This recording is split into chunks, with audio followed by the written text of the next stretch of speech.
प्रत्येकालाच आपलं गाव खूप प्रिय असतं, पण कोकणातली जी लोकं आहेत ना त्यांच्यासाठी गाव हे खूप खास असतं आणि तेही मे महिन्यात जर कोकणात जायला मिळालं तर त्याची मजाच काही वेगळी असते. तर आम्हीसुद्धा आता निघालो आहे कोकणात माझ्या बहिणीच्या लग्नासाठी. लग्न म्हटलं ना की कोकणात एक खूप वेगळी मजा असते आणि ती मजा मी सगळेच तुम्हाला या पुढच्या व्हिडिओमध्ये तुम्हाला दाखवणार आहे. तर आज आम्ही ना कोकणात निघालो आहे, तेही आम्ही गाडीने निघालो आहे म्हणजे रेल्वेने. तर सकाळी 8:15ची आमची वसईवरनं गाडी आहे आणि आम्ही बसलो मस्त. आणि सकाळी आईने आणला होता आंबोळी आणि चटणीचा नाश्ता, तर तो आधी आम्ही करून घेतोय.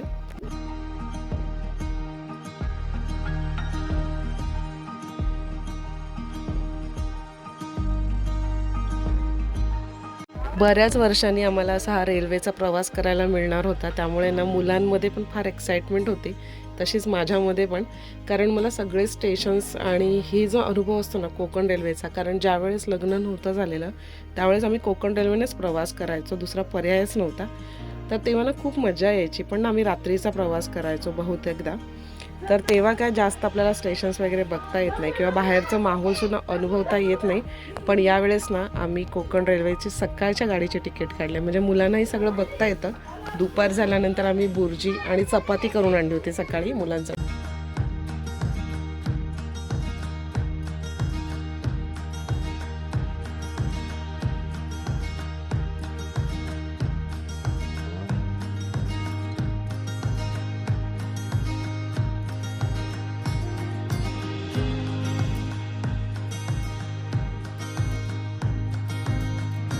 लहान असताना जेव्हा मी कोकणात यायचो ना तेव्हा सगळी भावंडं एकत्र असायचो मेमध्ये आणि खूप अशी मज्जा करायचो. तर मलाही असं वाटतं की माझ्या मुलांना सुद्धा ती मजा अनुभवता आली पाहिजे.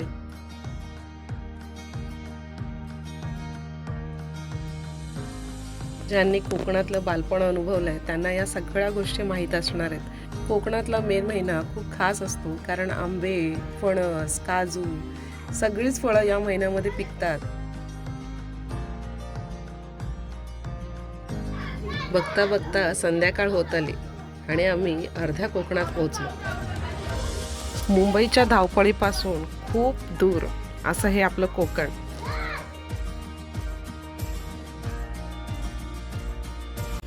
कोकण रेल्वेतून दिसणारा हा सूर्यास्त एकदम छान वाटत होता.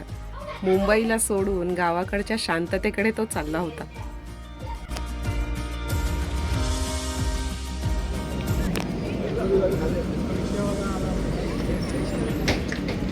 कणकवली आलेला आहे.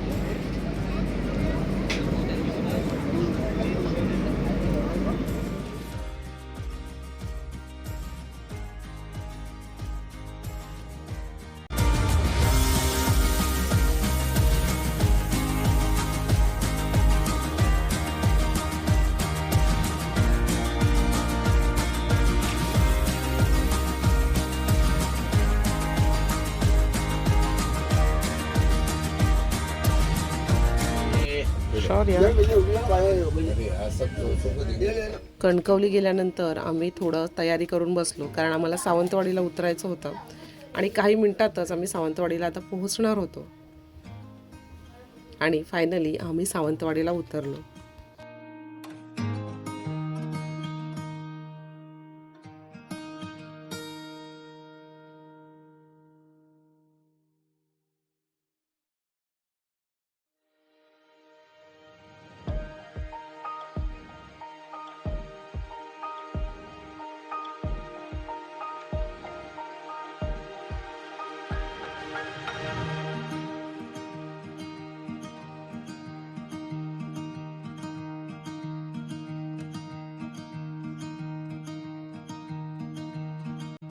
सावंतवाडीवरून जवळजवळ आम्हाला आणखीन 1.5 तास पुढे जायचं होतं, त्यामुळे आम्ही तशी गाडी मागवलीच होती, ती येणार होती. तोपर्यंत मी थोडेसे फोटो वगैरे काढून घेतले. गाडीत बसलो आम्ही फायनली आता आणि त्यानंतर आता गावाकडे निघालो आहे. तर गावाचे रस्ते वगैरे बघत बघत आज आम्ही जाणार होतो, त्यामुळे खूपच मज्जा येत होती. रात्रीचे 7:30ला गाडी पोहोचणार होती, पण थोडासा उशीर झाला आणि आत्ता वाजले 8:30 आणि आम्ही निघालो. तर आम्हाला घरी पोहोचेपर्यंत जवळजवळ 10:30 होणार आहेत.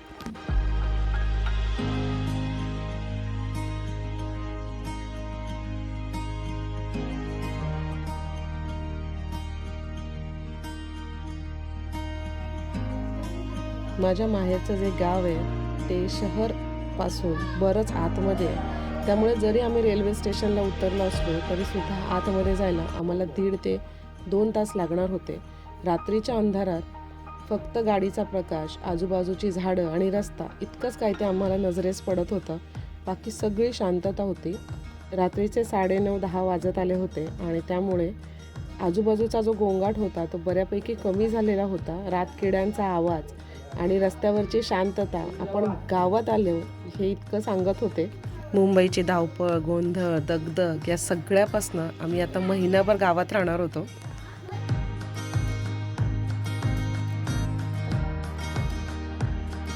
कोकणात लग्नाला खूप मज्जा येते आणि ती मजा माझी मुलं पहिल्यांदाच आमच्या गावामध्ये येऊन अनुभवणार होती. त्यामुळे सुद्धा मला एक छान वाटत.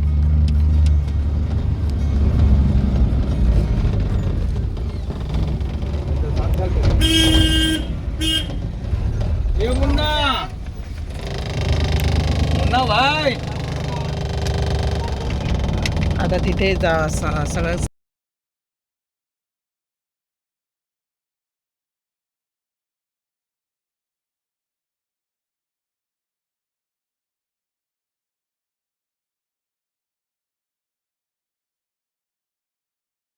इथून कोणती गाडी वगैरे येत नाही, फक्त 2 व्हीलर जाते. चला तर चाललो आता. अशी लाईट आहे इकडे, 2 लाईट लावलेत. अजून थोडा वेळ पोचून आले.